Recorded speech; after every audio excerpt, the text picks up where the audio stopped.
Alhamdulillahi Rabbil Alamin. Sallallahu ala Sayyidina Muhammadin wa ala alihi wa sahbihi ajma'in. Masih tentang permulaan daripada nikah. Makna nikah lughatan wa syar'an. Nikah secara bahasa maknanya adalah ad-dhammu wal wad'u, yakni ad-dhammu berkumpul. Tanakahatil ashjar, pepohonan telah menikah. Apa pernikahan pepohonan? Maknanya adalah perkumpulan pepohonan, berkumpul, bergabung dari satu pohon ke pohon yang lain. Secara syar'an, an-nikah ialah aqdun yatadammanu ibahata waqtin bilafzi nikahin atau tazwijin atau tarjamatih. Secara syariat, nikah adalah sebuah akad. Akad itu apa maknanya? Ijab qabul. Akad itu adalah sebuah ijab qabul atau transaksi atau kesepakatan. Itu akad. Oleh karenanya di antara rukunnya nikah mesti ada ijab qabul. Dan ijab qabulnya mesti sharih. Tak boleh kinayah. Sebab apa? Sebab kalau kinayah itu memerlukan niyah. Sedangkan di antara rukunnya nikah adalah dua saksi. Dua saksi tidak akan bisa menyaksikan apa yang ada di dalam hati. Wa syar'an 'abdun yatadammanu ibahata waqtin. Akad yang mengandungi atau akad yang dengan akad tersebut kita mendapatkan ibahah, diperbolehkan. Ibahata waqtin, diperbolehkan untuk melakukan jima, melakukan waqti. Ibahah, diperbolehkan saja, bukan memiliki. Ya, ada tiga istilah. Ada istilah milku ainin, milku manfaatin, ada istilah ibahah. Ada istilah memiliki benda, seperti dalam bab bai', tufidu milka ainin, ialah muawadah yang tufidu milka ainin. Kalau kita membeli barang, maka barang itu akan menjadi milik. Kalau menjadi milik kita, maka kita boleh menjualnya, boleh menyewakannya. Ada yang hanya memiliki manfaatnya saja, tapi tidak memiliki barangnya, seperti dalam ijarah. Dalam ijarah, kita bisa memiliki manfaatnya. Nah, saya menyewa barang, maka barang itu bukan milik saya, tapi manfaatnya menjadi hak saya. Artinya apa? Saya tidak boleh menjualnya, tapi boleh menyewakannya. Ada satu lagi namanya ibahah. Kita hanya diperbolehkan.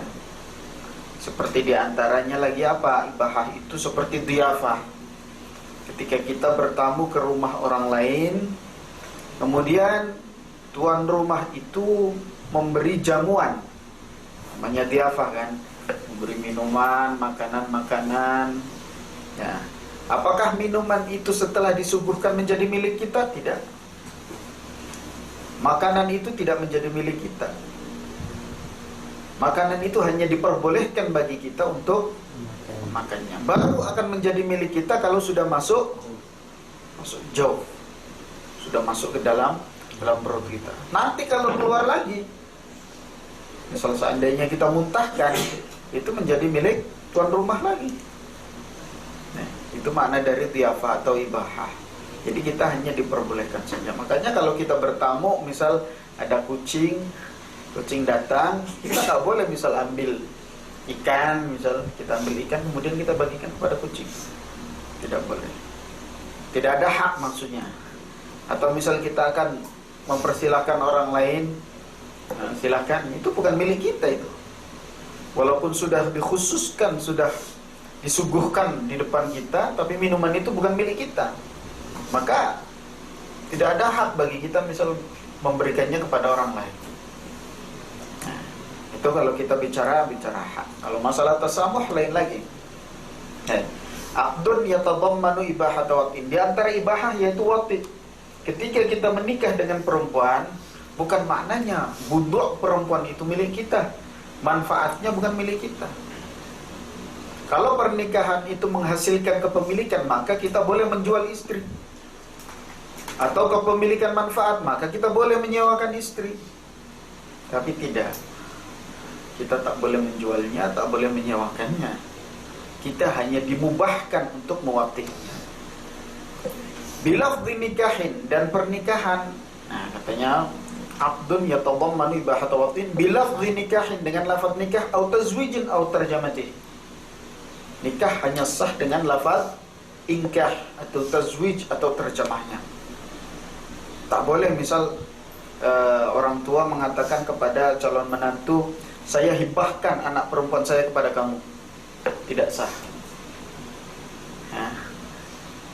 Harus dengan lafaz nikah, saya nikahkan, saya kawinkan. Baik. Kemudian rukunnya nikah. Arkanun nikahi berapa? Khamsatun. Rukunnya nikah ada 5. Ini dalam mazhab kita, mazhab Syafi'i, rukunnya nikah ada 5. Yang pertama zauj. Kalau pernikahan tidak ada suami, tak sah. Zaujah. Kalau seorang laki-laki menikah tidak ada calon istrinya, tidak sah. Jomblo jangan dipaksakan. Waliyun. Apa makna wali? Walinya perempuan, bukan walinya laki-laki. Walinya perempuan. Nah, nikah itu mesti ada wali. Ada satu mazhab tidak mensyaratkan ini, itu mazhab Imam Abi Hanifah. Katanya wali bukanlah sebuah rukun dalam pernikahan, tapi tetap mesti ada izin dari wali. Jadi ya hampir sama saja, intinya hampir sama saja. Baik. Kemudian syahidani, 2 saksi. 2 saksi yang kedua-duanya adalah orang yang adil, bukan orang pelaku maksiat. Ya, 2 saksi yang adil. Nah, dalam pernikahan mesti ada 2 saksi, tak cukup hanya 1 saksi saja. Ya. Ini dalam mazhab Malik tidak ada. Dalam mazhab Malik tidak disyaratkan adanya 2 saksi, bukan merupakan rukun. Nah, maksudnya 2 saksi itu bukan rukun dalam mazhab Malik. Tapi dalam mazhab mereka akad nikah mesti diisytiharkan, mesti orang-orang banyak yang tahu, ya, dima'rufkan. Ya, jadi hampir sama saja juga. Wasiyatun dan sirah. Wasiyatun dan sirah yaitu ijab qabul. Kalau dalam mazhab Daud al-Zahiri, wali dan syahid tidak menjadi rukun, tapi dalam mereka mahar rukun. Jadi makanya kalau ada seseorang menikah nggak ada walinya, kalau mazhab Syafi'i pernikahannya tidak sah. Kalau mazhab Abi Hanifah pernikahannya sah. Terus bagaimana kalau seandainya jima? Jadinya zina apa tidak? Tidak. Namanya wati syubhat. Syubhatul tariq. Sebab di situ masih ada khilaf mazhab. Begitu juga kalau menikah tanpa saksi, jatuhnya seperti itu. Nah, kalau menikah tidak ada zaujnya, itu tidak mungkin. Zaujahnya tak mungkin. Makanya itu tidak ada khilaf. Kemudian wazifatu mutawalli uqudil ankihati. Kita akan membahas tentang wazifah atau tugas-tugas, pekerjaan-pekerjaan yang mesti dilakukan oleh mutawalli uqudil ankihah. Tawalli uqudil ankihah ialah orang yang menjadi wali akad nikah.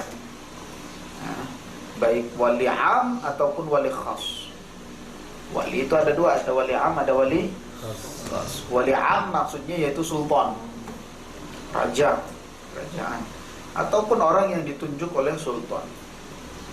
Nah, orang yang ditunjuk oleh raja atau yang ditunjuk oleh, misal seperti kita katakan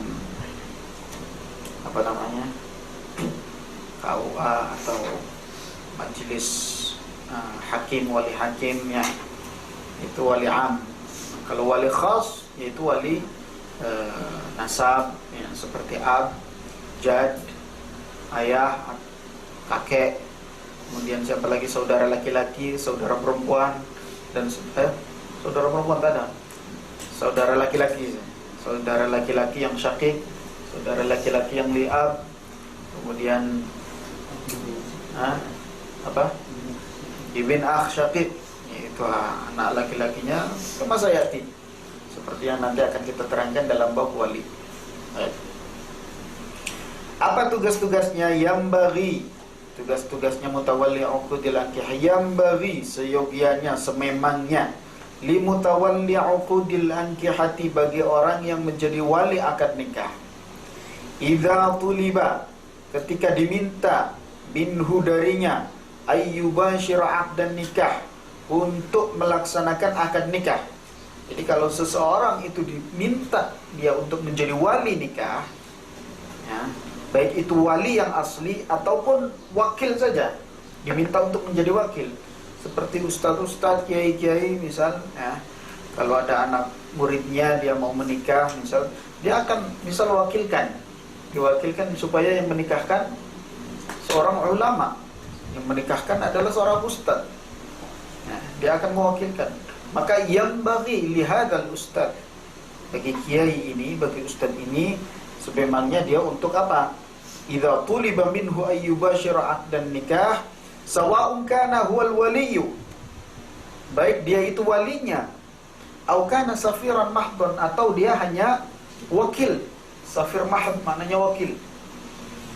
Yang bagi ayyas'ala, seharusnya, sememangnya dia bertanya, tanya dulu ya, qabla mubasyaratil aqdi, sebelum dia melaksanakan akad. Jadi sebelum dia menjadi wali dalam perkawinan itu, dia tanya dulu. Tanya tentang an umurin, dari beberapa perkara. Di antaranya minha ayyas'ala 'aniz zaujah hal hiya bikrun aw thayyibun. Di antaranya bertanya, apakah calon istri ini dara, perawan, atau janda? Nah, bikrun aw thayyibun. Dara itu maksudnya apa? Nah, bukan maksudnya perawan itu orang yang belum menikah. Bukan maksudnya janda itu orang yang sudah menikah. Enggak mesti. Tidak tentu. Nah, tidak tentu. Yang dimaksudkan dengan perawan adalah fal bikru. Dara ialah hiya allati lam tazul bakaratuha biwat'in. Ialah seorang perempuan yang belum hilang bakarahnya, segelnya, selaput darahnya. Lam tazul bakaratuha, yang belum hilang selaput darahnya, biwat'in, dengan sebab wati. Jadi bi'allam tazul aslan, dengan sekira selaput darah itu belum hilang sama sekali, memang masih ada, masih oke. Au zalat, atau sudah hilang tapi bi ghairi wat'in,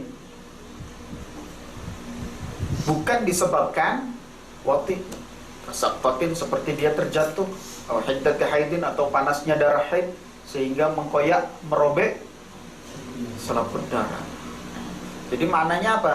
Maknanya yang dikatakan bikir adalah perempuan yang belum hilang selaput darahnya, atau hilang tapi disebabkan bukan wati, disebabkan bukan. Jadi walaupun jangan suudzon, kalau seandainya perempuan misal menikah ternyata perempuan sudah tidak ada selaput darahnya, jangan suudzon dulu. Belum tentu itu disebabkan oleh wati. Mungkin saja itu disebabkan karena dia pernah terjatuh atau sekel, ya kan, sepeda. Baik. Itu al-bikru, fal bikru ya, bikru bukan bakru. Wa thayyibu, apa makna thayyib? Janda. Dia manzalat bakaratuha biwat'in, yaitu seorang perempuan yang selaput darahnya telah hilang disebabkan oleh wati. Sawa'un kana halalan, baik wati yang halal seperti dia sudah menikah, au haraman, atau wati haram, zina. Nah, belum menikah atau sudah menikah. Jadi perempuan yang belum menikah itu belum tentu gadis, ya, belum tentu gadis, belum tentu dara. Begitu juga perempuan yang sudah menikah belum tentu janda, ya kan?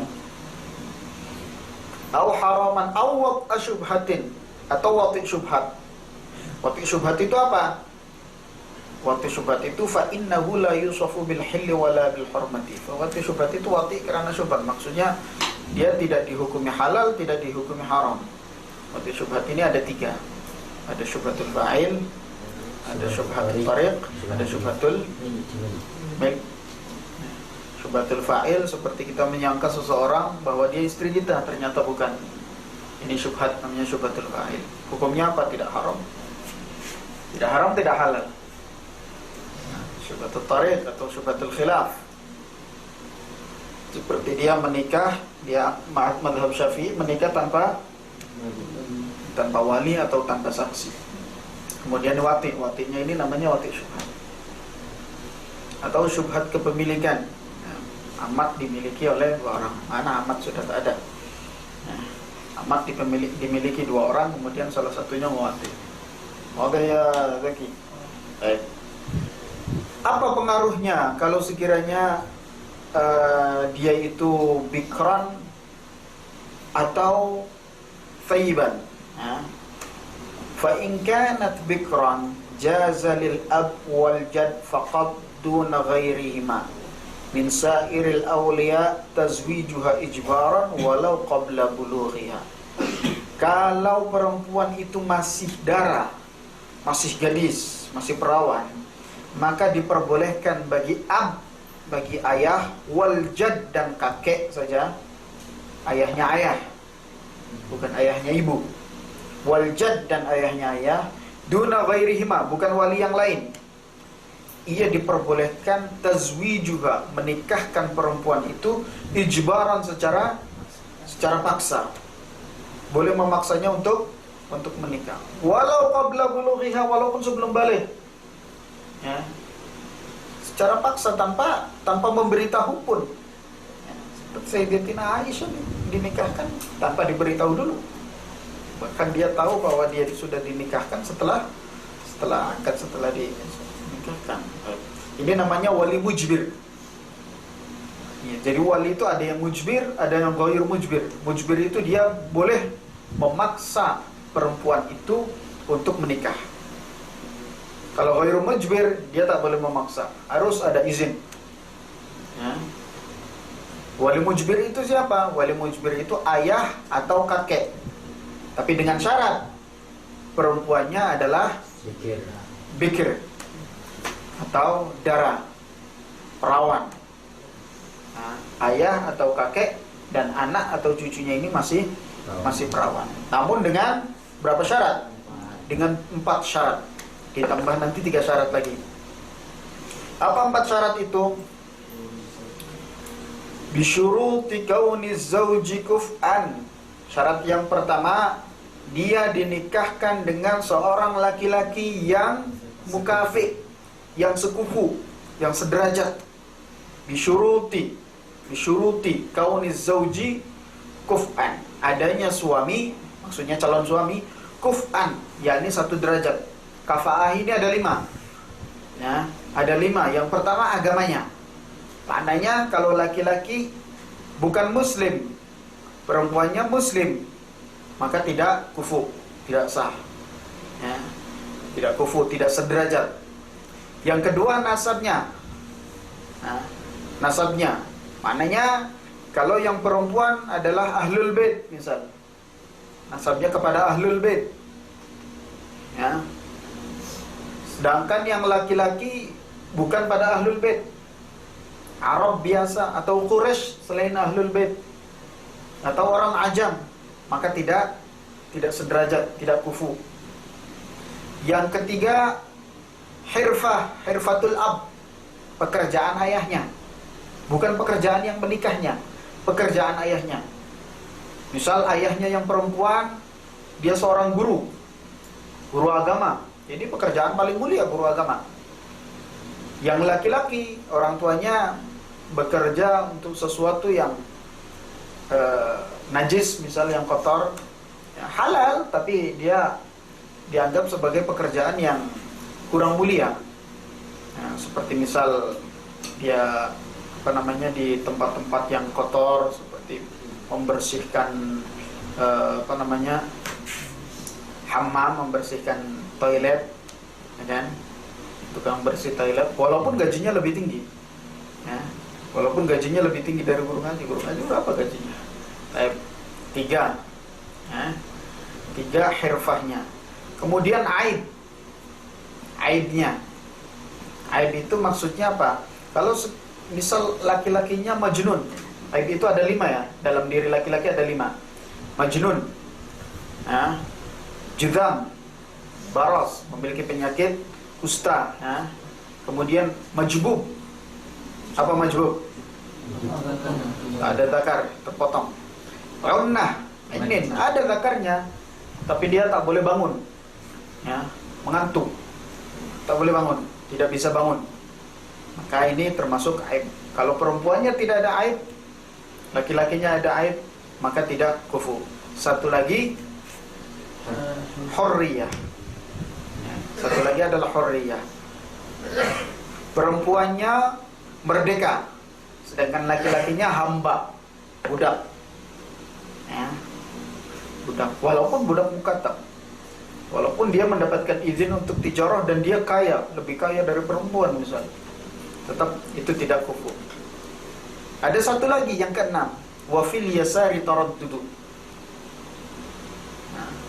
Uang, kekayaan. Kalau seumpama perempuan ini kaya, laki-lakinya miskin, kufu atau tidak? Ada khilaf. Menurut yang mu'tamad, kaya dan miskin itu tidak menjadi pertimbangan. Tapi ada setengah qaul, sebagian qaul berpendapat bahwa kaya dan miskin itu dipertimbangkan. Maknanya kalau perempuan kaya, laki-laki miskin, tidak kufu. Ghairu mukafi. Itu syarat yang pertama, ayyakuna kaunu zawji kuf'an. Syarat yang kedua, musiran bimahril mithli. Calon suaminya itu mampu untuk membayar mahar mithil. Mahar mithil itu apa? Mayur ghabu limithliha adatan. Nah, itu mahar mithil itu mahar sesuai dengan perempuan itu. Jadi perempuan itu kita lihat dari kerabat-kerabatnya. Ibunya dulu waktu menikah berapa maharnya? Nah, saudara perempuannya misal, kakak perempuannya. Nah, kakak perempuannya, Kak Ros misalnya. Dulu waktu menikah Kak Ros berapa maharnya? Maka maharnya dia sama. Kecuali dia memiliki kelebihan atas kakaknya. Dia misal lebih solehah, maka ditambahkan maharnya. Atau dia memiliki kekurangan dari kakaknya, maka dikurangi dari mahar kakaknya. Itu mahar mithil. Tidak bisa dipastikan. Syarat yang ketiga, boleh memaksa seorang anak untuk menikah. Syaratnya adalah laisa bainahu wa bainaha adawah, la zahira wa la batinah. Perempuan ini dinikahkan dengan seorang laki-laki yang tidak ada permusuhan. Antara laki-laki dengan perempuan ini tidak ada permusuhan, tidak ada adawah. La zahira wa la batinah. Baik adawah zahira. Adawah zahira itu apa? Permusuhan yang nampak, yang oleh orang-orang sekitarnya tahu. Ada adawah batinah. Apa adawah batinah ya Ahmad? Yaitu permusuhan yang hanya nampak oleh orang-orang yang ada di sekelilingnya saja, oleh orang-orang yang dekat dengan dia saja. Itu adawah batinah. Jadi syaratnya itu. Nah, makanya kalau misal ada dua keluarga bermusuhan kemudian ingin mendamaikan, caranya dengan mengkawinkan anaknya dengan anaknya lagi. Anaknya keluarga ini dengan keluarga ini dikawinkan supaya damai. Padahal sebenarnya kebanyakan perkawinan itu bukan mendamaikan ya. Nah, kebanyakan bukan mendamaikan, tapi membuat kegaduhan. Tapi mungkin sebagian lain ada yang menjadi sebabnya damai. Kalau dia mau mendamaikan, lihat dulu anaknya ini bermusuhan tidak, antara anak dengan anak ini saling bermusuhan tidak. Kalau saling bermusuhan tidak boleh dipaksa. harus minta izin dulu. Walaysa bainaha wa baina waliha adawah zahirah. Dan syarat yang keempat, seorang ayah boleh memaksa anaknya untuk menikah dengan syarat laisa bainaha, tidak ada antara anak ini, anak perempuan ini, wa baina waliha, dan ayahnya, adawah zahirah, tidak ada permusuhan yang nampak, yang zahir, yang diketahui banyak orang. Adawah batinah tidak masalah. Baik. Fa in fuqida ahadu hadhihi syurut, kalau salah satu dari syarat-syarat yang 4 ini tidak terpenuhi, fuqida, hilang, lam yasihhan nikah, maka menikahkan secara paksa itu tidak sah. Ditambahkan 3 syarat lagi. Tapi syarat ini tidak mempengaruhi sah tidaknya nikah. Syarat ini mempengaruhi apakah menikahkannya haram atau tidak. Apa 3 syarat itu? Wa yajibu aidan alla yanqusas sadaq an mahril mithli. Dia dinikahkan dengan seorang laki-laki yang kufu, yang mampu bayar mahar mithil, tapi dinikahkannya dengan mahar musamma yang tidak kurang dari mahar mithil. Paham tidak? Jadi mahar, ada mahar musamma, ada mahar mithil. Mahar mithil itu kalau kita katakan harga pasaran. Nah, kalau seumpama barang jualan, mahar misil harga pasaran, harga umum. Kalau mahar musamma itu adalah mahar yang disebutkan, yang disepakati. Seperti misal ini kitab ini berapa pasarannya? Pasarannya misal 100, pasarannya 100, harga umumnya 100. Kemudian kita mau membelinya, tapi dengan harga khusus 90. Maka 100 itu namanya harga pasaran, 90 namanya musamma, harga yang disepakati. Mahar pun begitu. Kadang perempuan maharnya 100, tapi karena antara kedua keluarga tidak mau mempersulit, akhirnya dinikahkan dengan 50 saja. 50 saja maharnya. Maka 50 ini namanya musamma. Jadi syaratnya apa? Syarat lagi supaya menikahnya tidak haram, alla yang kusok, tidak berkurang as-sadaqu, mahar musammanya, an mahril mithli, dari mahar mithlnya. Umumnya perempuan seperti dia berapa maharnya? Umumnya $100. Misal umumnya $100, maka nikahkan dengan tidak kurang dari $100. Kalau seumpama kurang dari $100, sah tidak nikahnya? Sah, tapi hukumnya haram. Haramul iqdam. Wa ayyakuna halan, syarat yang kedua cash. Maharnya itu dibayar hal, cash, min naqdil balad. Dan kalau menggunakan uang, dengan mata uang daerahnya. Baik. Wadah. Allah.